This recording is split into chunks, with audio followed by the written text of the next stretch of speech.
Bonjour chers amis et fidèles spectateurs, et bienvenue à notre émission. Eh bien, le sujet d'aujourd'hui est très simple, en raison du fait que nous avons depuis longtemps oublié nos propres développements, des développements formatés normaux, qui sont réalisés à un niveau assez élevé, qui ont été développés avec soin et attention aux détails, et qui ont été utilisés dans divers contextes pour améliorer notre compréhension et notre efficacité. Parce que Staline n'est plus là, Beria n'est plus là, le projet atomique s'est réalisé, la cosmonautique s'est réalisée.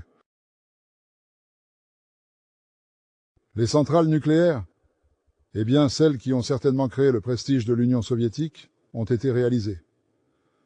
Ensuite sont venues les nouvelles créations Choubaï-Satina, Choubaïssi, Gaïdarouche, enfin, les jeunes réformateurs qui ont dit « Pourquoi nous en soucier?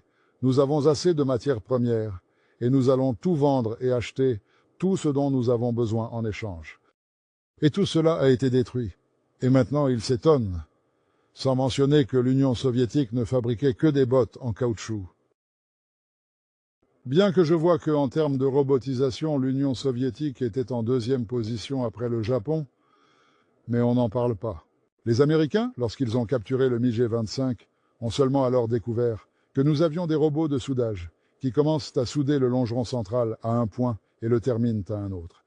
Ils n'en avaient aucune idée, et bien d'autres choses encore. Et de tels projets étaient créés, ce qu'on appelait autrefois une charaga.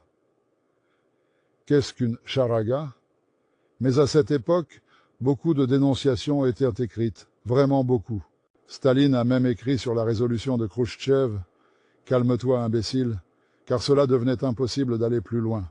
Les scientifiques pouvaient faire quelque chose, les ingénieurs aussi, et pour eux, des conditions spéciales ont été créées, où ni les maîtresses, ni les envieux, personne ne les dérangeait. Pourquoi? On disait « Tu veux l'emprisonner, mais il est déjà en prison, et toi à côté, ou aller plus loin. » Et il travaillait tranquillement. Pendant la guerre, il concevait un nouveau type d'avion en 3 mois. C'était le BTEI, le Bureau de conception et de technologie de projet, grâce auquel nous avions ce que nous avions, un potentiel extrêmement élevé. Ensuite, nous avons tout oublié, et pendant des décennies, nous avons vendu les entrailles de la patrie et importé quelque chose comme des Snickers, Bounty, Mars. Eh bien, tout ce qui était nécessaire ou non. Ensuite, une autre étape a commencé. Toutes les technologies qui avaient déjà été exploitées, amorties, et dont toutes les marges bénéficiaires avaient été extraites, ont afflué ici, et là-bas, elles étaient presque déficitaires. Ils ont été poussés ici. Le transfert de technologie. C'est pourquoi des usines ont été construites pour innover. On a importé des équipements et des processus technologiques de l'Ouest. Oui, sous Staline, on importait des équipements, on apportait des technologies, mais on formait immédiatement nos ingénieurs.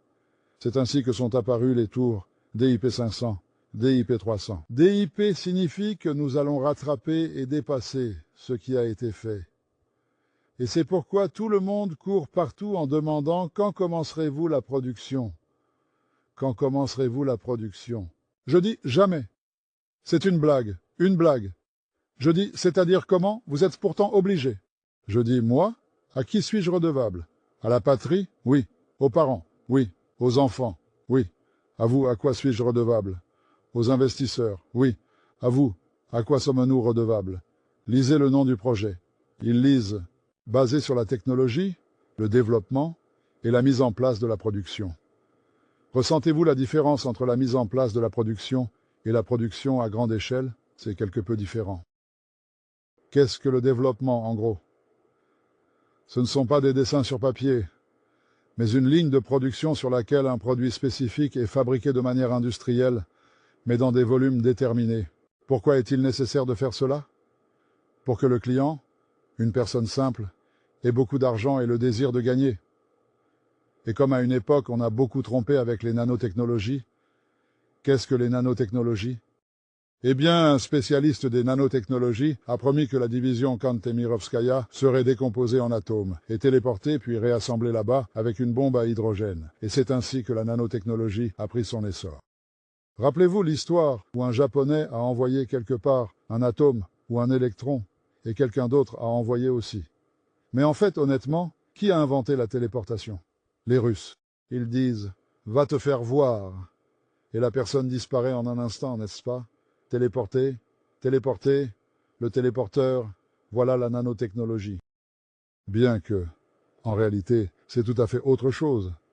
Eh bien, ils ont créé des centres de nanotechnologie, ont investi des milliards. Et maintenant, ils se prennent la tête, se demandant ce qu'ils ont fait. Notre tâche est différente. Nous créons des machines électriques, rotatives, asynchrones, basées sur des brevets dont Sovelmash est le propriétaire. Quel est ce moteur? C'est un tel morceau de métal. La machine électrique moderne la plus simple et la plus fiable est l'asynchrone, réalisée selon notre technologie par exemple. La puissance maximale de pointe de ce moteur est faible, ce qui signifie que, en général, il est très efficace. Seulement 60 kW. Ceux qui connaissent les machines électriques savent ce que représente 60 kW. Et notre tâche était de développer les concepts, les idées, et les concepts, les schémas. C'est une chose importante. Mais il fallait développer cette machine et démontrer concrètement ce qu'elle peut vraiment faire. Mais comment le démontrer?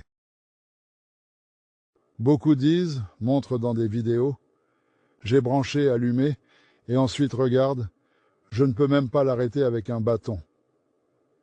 Les unités de mesure, par exemple, un bâton dans le rotor, ça s'appelle, en termes de bâton, bien que nous ayons le système SI, les unités de mesure, il y a aussi l'exactitude et précision de mesure, toutes sortes d'étalonnage, de vérification et de concepts supplémentaires, etc. Mais croire en un bâton, c'est bien sûr impressionnant. En conséquence, un tel développement apparaît certainement. Un drone basé sur des moteurs avec des enroulements combinés, de manière significative. D'ailleurs, nous avions des prototypes. Il y avait des experts très compétents lors d'un webinaire qui expliquaient que le prototype du quadricoptère à l'exposition était équipé d'une batterie. Ici, nous avons volé avec un câble. Voici ce câble. Le voici, oui, sous le nom de batterie au lithium, composée de cellules, et c'est sur cette batterie qu'il volait. Donc, en fait, il ne faut pas vraiment mentir et inventer. En réalité, en toute honnêteté, en toute sincérité. À la place, il y a maintenant de telles batteries qui sont très avancées technologiquement. En termes d'ampères-heure, ces batteries surpassent en masse de 4 fois moins, ce qui est impressionnant pour leur taille compacte.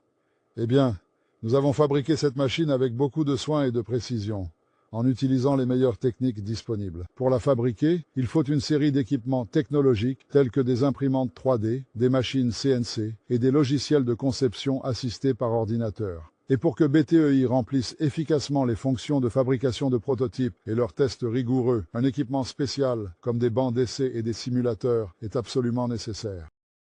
Voilà, pour faire cela. Les premiers prototypes sont réalisés sur un équipement universel. Eh bien, nous nous sommes réunis, nous l'avons fait.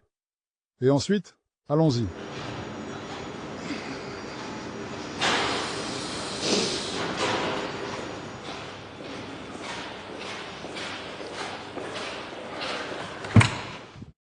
Entrons un moment, et passons.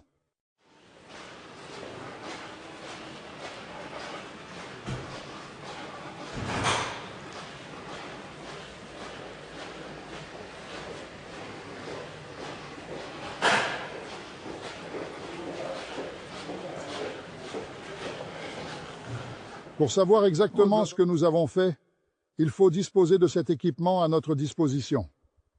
Cet équipement, ce sont essentiellement des bancs d'essai, qui sont essentiels pour la réussite de nos projets.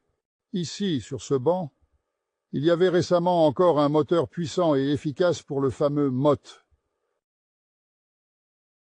Nous déterminions ces paramètres mécaniques et électriques, puissance, régime de rotation, moment de rotation, rendement, tension, perte, tout de manière complète. Pour mesurer tous ces paramètres, il faut un équipement qui soit vraiment similaire. Tout cela, bien sûr, coûte très cher. Donc, soit avec une chaussure, soit avec un bâton. Mais on peut aussi essayer avec une clé à molette ou une clé anglaise. Cela risque de vous arracher les mains. Ces méthodes ne conviennent pas. De telles unités de mesure ne sont certainement pas acceptées dans le monde. En même temps, il y a beaucoup de personnes très talentueuses qui génèrent de nombreuses bonnes idées et de bonnes solutions techniques. Mais sans cette base, ils n'ont pas la possibilité de vérifier leurs solutions.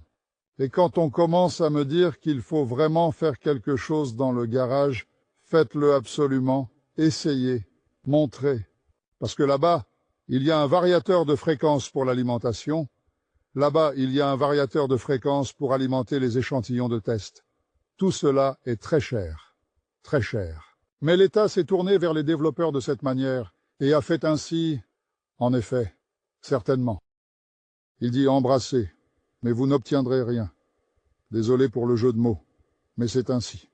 Parce qu'ils ont créé beaucoup de choses. Mais rien. Rien. Nous avons passé 10 ans à Skolkovo avec le projet, et le projet n'a été accepté à Skolkovo que lorsque nous avons eu un étranger dans l'équipe. Avant cela, notre projet était mauvais et inutile. Après que la machine a été testée, le moment vient pour des machines similaires.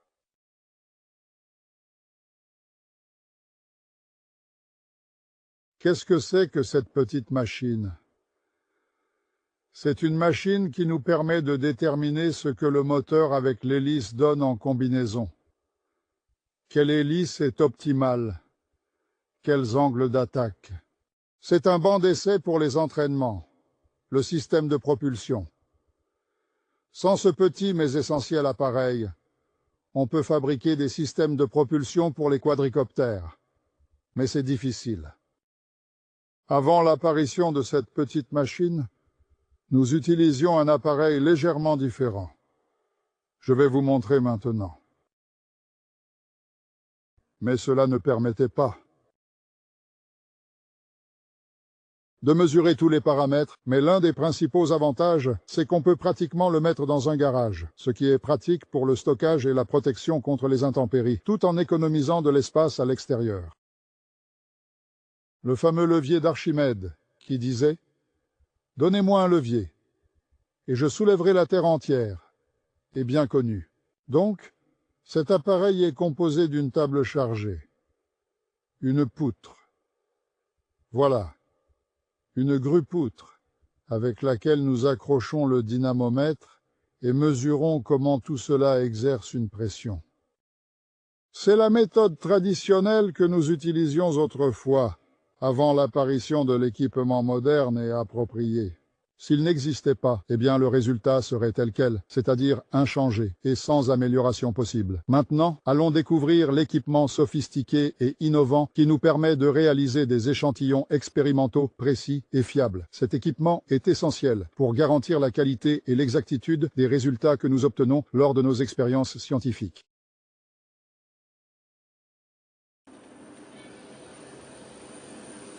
Eh bien, le voici. Allons par ici, probablement.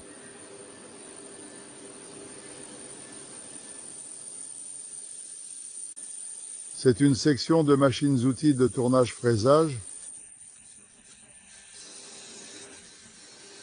Et voici, nous voyons ici, c'est le bâti du moteur, qui est la structure principale et essentielle de l'appareil, celui que vous avez vu précédemment lors de notre dernière visite. Ces bâtis sont fabriqués avec une attention particulière sur des machines universelles et avec précision.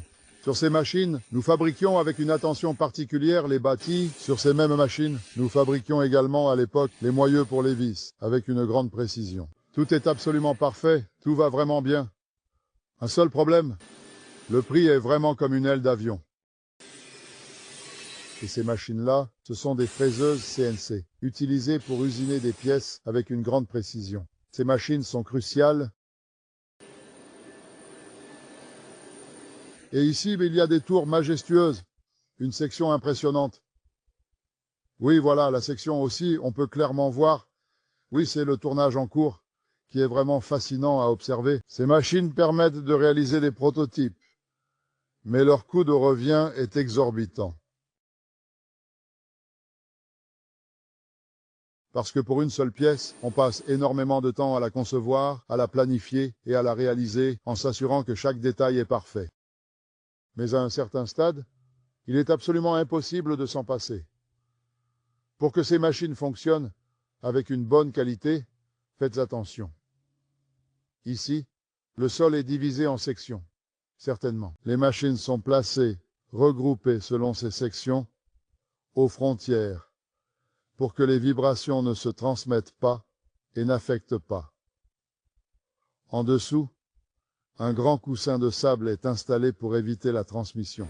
Cela n'est pas fait par hasard, c'est fait de manière intentionnelle et méticuleusement pour garantir, afin d'assurer une précision et une qualité qui sont maximales, et par conséquent, le microclimat ici maintient une température stable pour permettre l'application de tolérances de 7-9 afin que les pièces s'ajustent. Parce que si vous fabriquez deux pièces dans des conditions de température différentes qui doivent s'emboîter, elles ne s'ajusteront pas l'une dans l'autre, il faudra les chauffer. En quoi l'équipement, qui est essentiellement nécessaire pour la production en série, qui permettrait d'obtenir un coût de revient minimal, est-il différent à la production en série? Voici pratiquement la même machine, mais un tour. Il est équipé d'un bar feeder. Qu'est-ce qu'un bar feeder?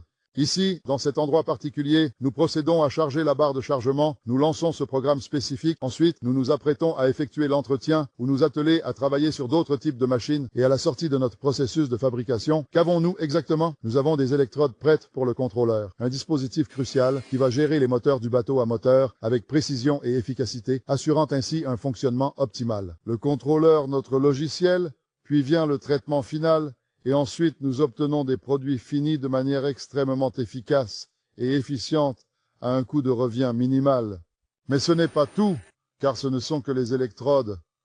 Seulement les électrodes, en fait, en réalité. Passons à autre chose.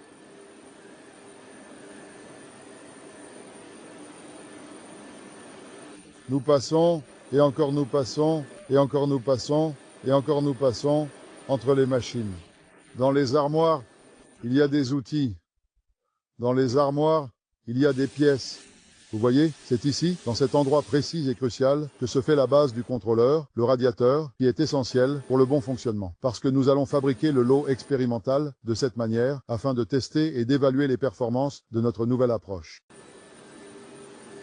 Ensuite, regardez, voici le cadre pour le motiloc. En quoi diffère-t-il de l'autre cadre?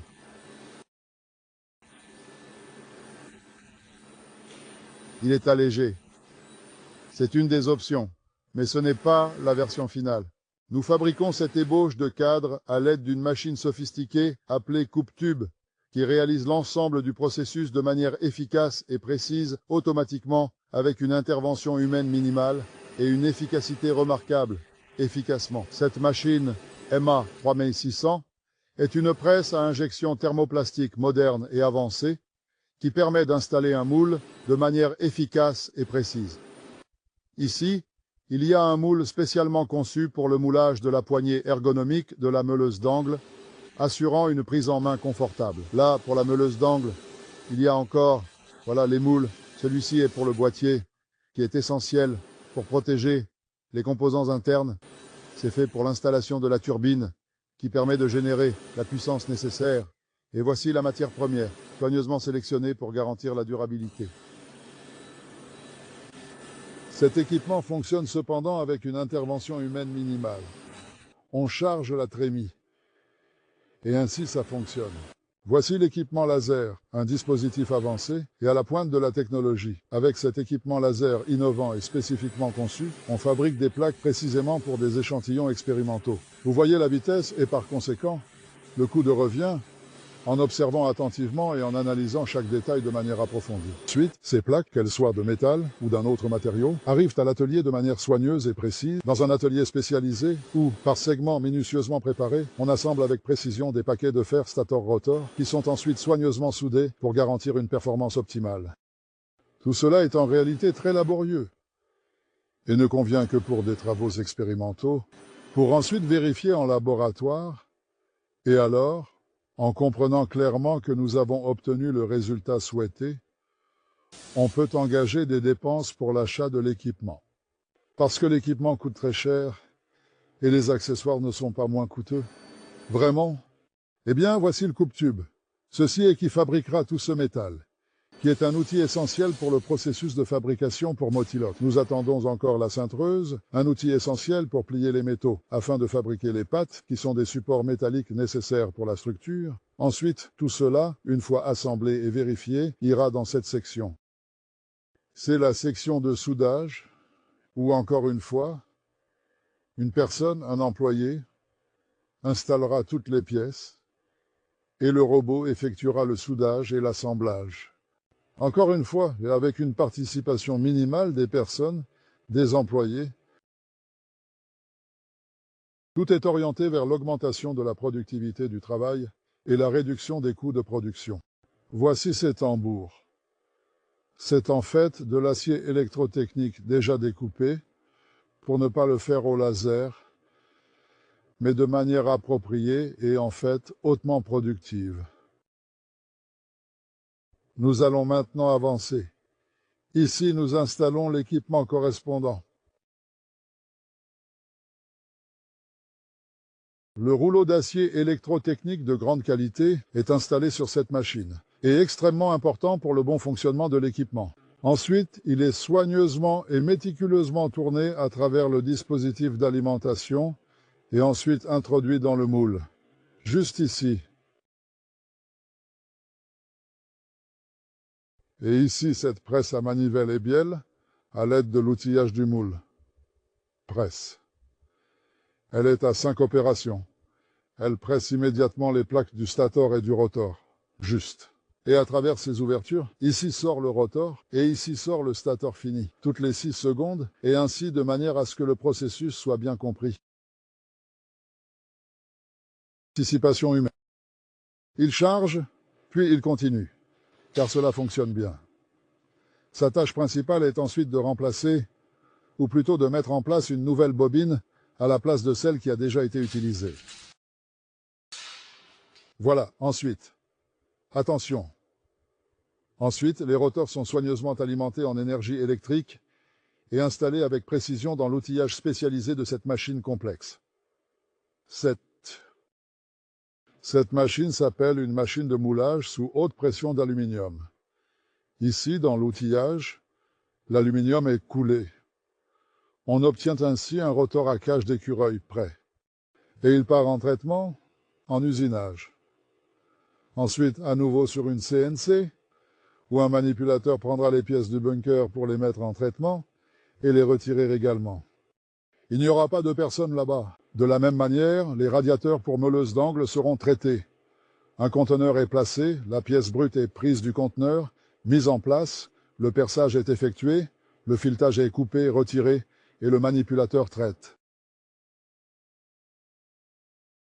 Ensuite, dans un souci d'économie. Auparavant, des échantillons expérimentaux étaient, par exemple, coulés sur cette machine. Ici, la ventilation est effectuée et l'air de tous ces processus est dirigé vers des filtres qui le purifient et le renvoient dans la pièce, en particulier. Cela nous permettra de réduire les coûts de chauffage, car tout ce qui sera émis ici sera restitué à l'atelier. Voilà une telle chose. Voici vraiment une machine unique et de très bonne qualité pour nous. C'est une machine pour réaliser une rainure de clavette. Pour que le paquet du rotor du stator tienne sur le bâti, il est essentiellement nécessaire de réaliser une rainure et d'y insérer une clavette, ce qui est important. Sur la clavette, c'est à la fois dans le bâti et dans le paquet lui-même comme un élément essentiel, important et crucial. Mais si dans le bâti on peut le faire avec une fraiseuse, dans la machine on peut l'intégrer lors du moulage, c'est mieux lors de l'usinage, ou bien alors à l'intérieur c'est plus compliqué à réaliser. Ici, s'il vous plaît, on assemble le paquet, on le place, et avec une seule passe, en un cycle, 10 à 2 dizaines de paquets sont traités. Ici, une personne va travailler, s'efforcer. Par conséquent, il s'avère que nous formons avec vous un atelier assez sale. Ici, une participation minimale des personnes sera requise. Mais il y a un point. Allons-y. Après avoir fait tout cela, c'est bien sûr bien, et particulièrement intéressant. Mais il faut comprendre en profondeur ce que nous avons fait et les implications importantes de manière détaillée. Et donc ici. Jetons un coup d'œil maintenant. Ici, c'est fermé pour le moment. C'est la section de contrôle qualité qui vérifiera ce que nous avons obtenu en sortie, dans quelques instants. Et pour que le contrôle soit plus complet, nous achetons et commandons également actuellement en ce moment en Chine une chambre à poussière, en train de, qui nous permettra aussi d'avoir une chambre climatique allant d'environ moins 70 degrés Celsius à plus 150 degrés Celsius, avec une humidité allant jusqu'à environ 98%. Nous allons impitoyablement et de manière exhaustive tester tous nos produits. Pourquoi est-ce nécessaire? C'est nécessaire afin de garantir la qualité et sans compromis. C'est absolument nécessaire pour que nous soyons vraiment sûrs que notre produit résistera de manière très rigoureuse aux tests les plus rigoureux et exigeants possibles. Nous ne vérifions pas seulement le produit, mais aussi exactement ce que nous produirons et ce que nous livrerons aux consommateurs.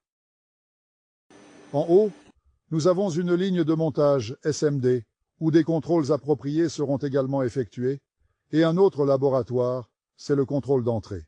La méthode par étincelage selon le spectre permet de déterminer précisément la composition des matériaux qui nous sont fournis. Parce que ceux qui sont liés à la production savent très bien qu'en fait, on peut recevoir un matériau, lancer les processus technologiques et souvent, à la sortie, on a des défauts. Le temps de comprendre, tu as découvert que c'était le matériau, mais tout est déjà perdu. Tu as investi de l'argent, du travail, et il n'y a pas de produit. Et aujourd'hui, dans notre programme, nous avons résolu quelques tâches très intéressantes et extrêmement importantes. Ce sont 3 modèles de meuleuses d'angle qui ont été développés et nous préparons leur production en série et en petite série. Parce qu'ici, on ne peut pas se lancer dans de grandes productions. Et des contrôleurs, ainsi que des moteurs, qui peuvent être utilisés pour l'aviation, entre autres. Ils seront installés chez nous, et tout le temps passera. Eh bien, nous avons développé un tel moteur. C'est un analogue du moteur français, avec une chemise d'eau. C'est un prototype de moteur Treuil. Nous avons travaillé avec les Biélorusses. Ce sont les développements que nous avons commencés, mais que nous avons suspendus. Voici le prototype du moteur français avec refroidissement par eau.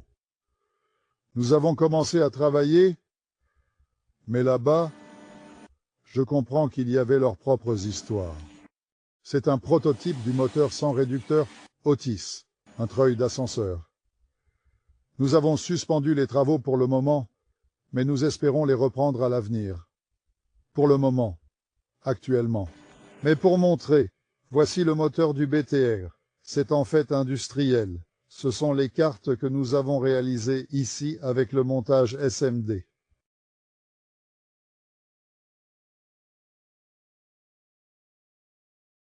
Voici le stator de la meuleuse d'angle, mais sur sa base, on peut fabriquer des moteurs pour diverses applications.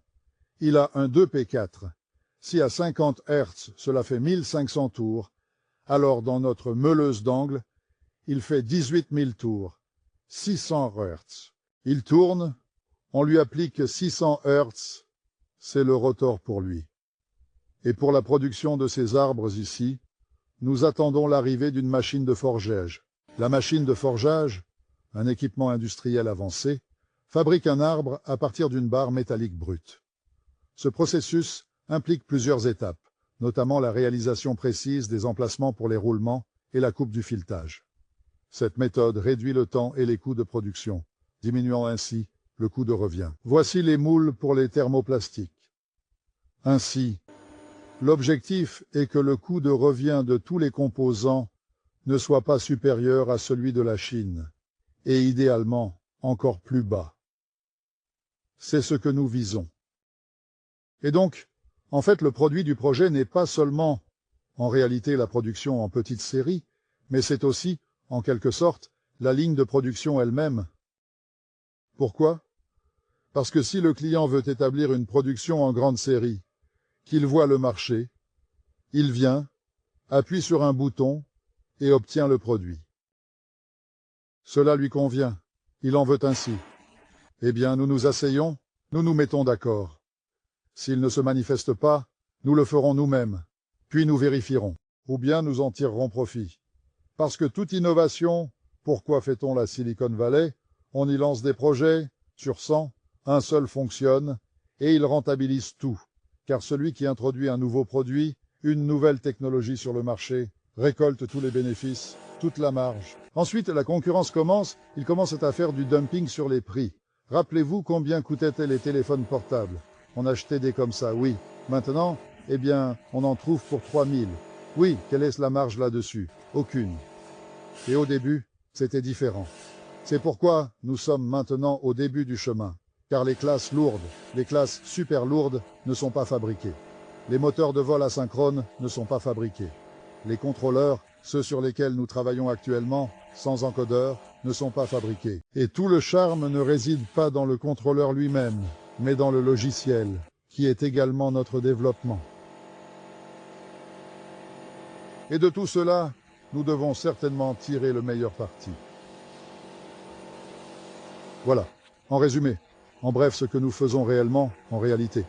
Et si une usine ordinaire peut vraiment produire un type de produit, par exemple une meuleuse d'angles, nous pouvons fabriquer des moteurs de différentes et variées classes de manière efficace et performante. D'autant plus que le moule que Krivoshin montrait sur les bielles, nous changeons l'outillage et fabriquons des segments de stator et de rotor, des moteurs pour les papillons et bien sûr des choses similaires. C'est pourquoi cet équipement est reconfigurable. Et plus nous avons d'équipements technologiques avancés, plus nous avons de possibilités, tant pour le développement que pour la production en série. Merci, suivez le projet. Au revoir.